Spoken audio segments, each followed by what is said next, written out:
दोस्तों, एक होती है इफेक्टिव परफॉर्मेंस और एक होती है एफिशिएंट परफॉर्मेंस। और आर्सेनल की जो विक्ट्री रही चेल्सी के अगेंस्ट सेकंड लेग में, इसको आप इफेक्टिव परफॉर्मेंस की कैटेगरी में ही डालोगे। जब मैच स्टार्ट हुआ, पैरामीटर सेट थे, गोल क्लियर था। पैरामीटर ये थे कि आर्सेनल के पास एक गोल की लीड है और फाइनल में जाना है। और कंसिडरिंग दैट उन्होंने जो परफॉर्मेंस दी वो बहुत मेजर्ड थी, प्रेगमेटिक थी और एक माइंडसेट दिखाया जिसने दिखाया कि ये टीम आगे जा सकती है। और इस परफॉर्मेंस के बलबूते अब आर्सेनल लीग कप के फाइनल में पहुंच गई है 8 साल बाद। एंड पॉसिबली हो सकता है उनको सेम ओपोनेंट्स मिले जो 8 साल पहले मिले थे, जो कि थी मैनचेस्टर सिटी, कंसिडरिंग उनके पास 2 गोल की लीड है अगेंस्ट न्यूकासल। जो कि हमें आज रात को पता चल जाएगा कि कौन फाइनल में आर्सेनल को मिलने वाला है। जो ये मैच हुआ वो एक काफ़ी अच्छी टैक्टिकल बैटल रही। और इसमें मैं चेल्सी को पहले 2 चीज़ों का क्रेडिट देना चाहूँगा। पहला, कि उनकी जो फॉर्मेशन थी जिस पे उन्होंने स्टार्ट करा 3-5-2, that took Arsenal by surprise. ठीक है, वो फॉर्मेशन इसलिए थी कि वो आर्सेनल का गेम नलीफाई करे, उनको फ्रस्ट्रेट करे और जितना डीप हो सके गेम को लेके जा सके सिर्फ एक गोल की लीड पे, जिससे कि वो उनकी नर्व्स पे खेल सके, क्राउड को नर्वस कर सके। और दूसरा, जो चेल्सी ने दिखाया एक तरीका कि आर्सेनल को कैसे कॉर्नर से डिफेंड कर सकते हैं, और हो सकता है जो बाकी टीमें भी पिक करें, जब उन्होंने आर्सेनल का जो पहला कॉर्नर था उस पर अपने 3 आउटफील्ड प्लेयर्स हाफ लाइन पे भेज दिए, जिससे आर्सेनल को भी अपने 2 प्लेयर पीछे पुल करने पड़े। तो जो एक आर्सेनल कॉर्नर के टाइम खलबली मचाती है, इतने सारे प्लेयर्स 6 यार्ड बॉक्स में भर के, वो थोड़े से कम हो गए। गोलकीपर को जगह मिली, उनके प्लेयर्स को जगह मिली और वो कॉर्नर सक्सेसफुली डिफेंड भी हुआ। हालांकि हम इसकी पूरी इफेक्टिवनेस नहीं देख पाए क्योंकि मैच में बहुत ज़्यादा कॉर्नर्स नहीं रहे, बट एटलीस्ट एक ये चेंज ऑफ स्ट्रैटेजी दिखी एक टीम से टू डिफेंड आर्सेनल्स कॉर्नर्स।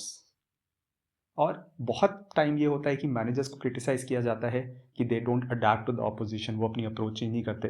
तो इस बारे में लियाम रोजेनियर को पूरे पॉइंट्स देने चाहिए कि उन्होंने कुछ अलग ट्राई करा, कंसिडरिंग उनके क्या पैरामीटर्स थे कि वो एक गोल बिहाइंड थे। और एक बहुत इंटरेस्टिंग माइंडसेट निकल के आया।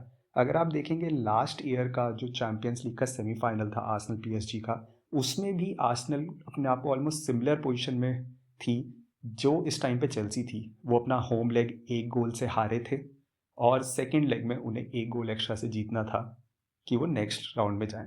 बट आप आर्सेनल की अगर स्टार्ट देखेंगे जो उन्होंने सेकेंड लेग खेला था पार्क दे प्रिंसेस में, it was literally a blitzkrieg start.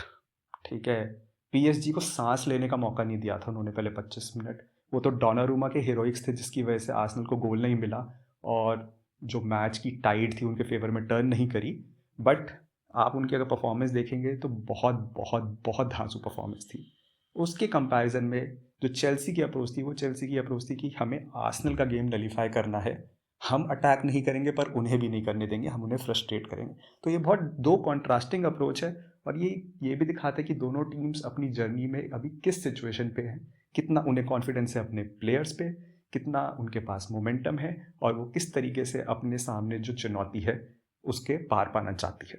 एक और चीज़ जो बहुत क्लियरली निकल के आई इस गेम से, कि आर्सेनल को जिस एस्पेक्ट पे काम करना है, डिफेंसिवली वो बहुत सॉलिड रहे, चेल्सी को कोई क्लियर कट अपॉर्चुनिटी नहीं दी, बट उन्होंने चेल्सी को अपॉर्चुनिटी अफोर्ड करी from outside the box. Enzo Fernandez ने काफ़ी शॉट्स उठाए आउटसाइड ऑफ द बॉक्स से जो वो कर्ल करना चाह रहे थे टॉप राइट कॉर्नर में।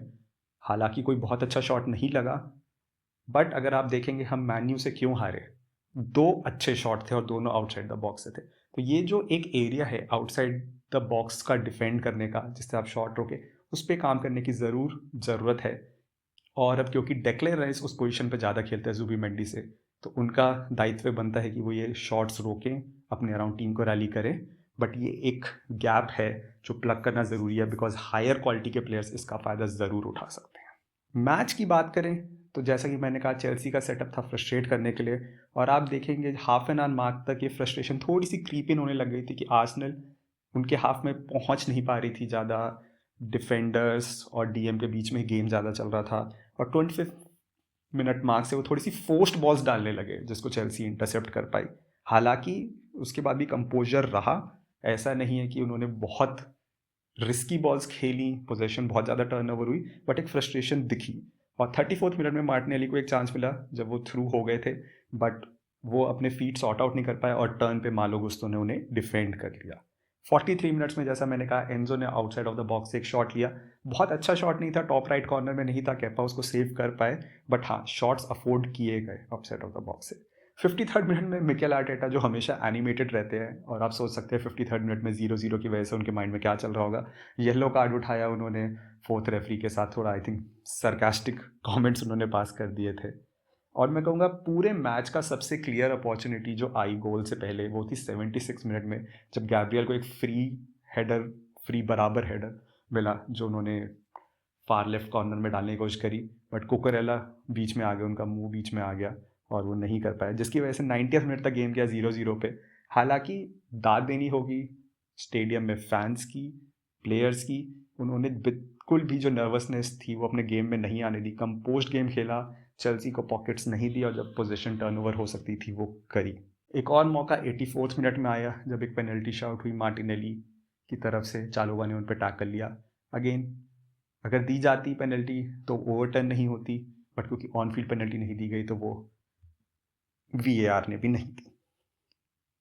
और finally Chelsea ran out of steam, last move of the game almost से काउंटर पे गोल पड़ा, और गोल भी किसने मारा, चेल्सी से खरीदे हुए काय हावर्ट्स ने।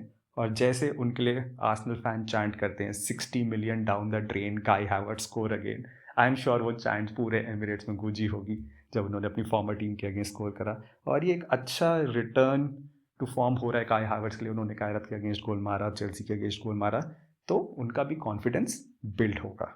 अब नेक्स्ट गेम है दोस्तों सनडरलैंड से सैटरडे को, और ये बहुत ज़रूरी गेम रहेगा क्योंकि अगेन गेम वीक में हम पहले खेल रहे हैं मैनचेस्टर सिटी से। मैनचेस्टर सिटी खेलेगी संडे को, और अगेन अपॉर्चुनिटी है कि अगर ये गेम जीत सकते हैं तो सिटी जब अपना गेम खेलेगी तो उन्हें 9 पॉइंट की लीड दिखेगी अपने और आर्सेनल के बीच।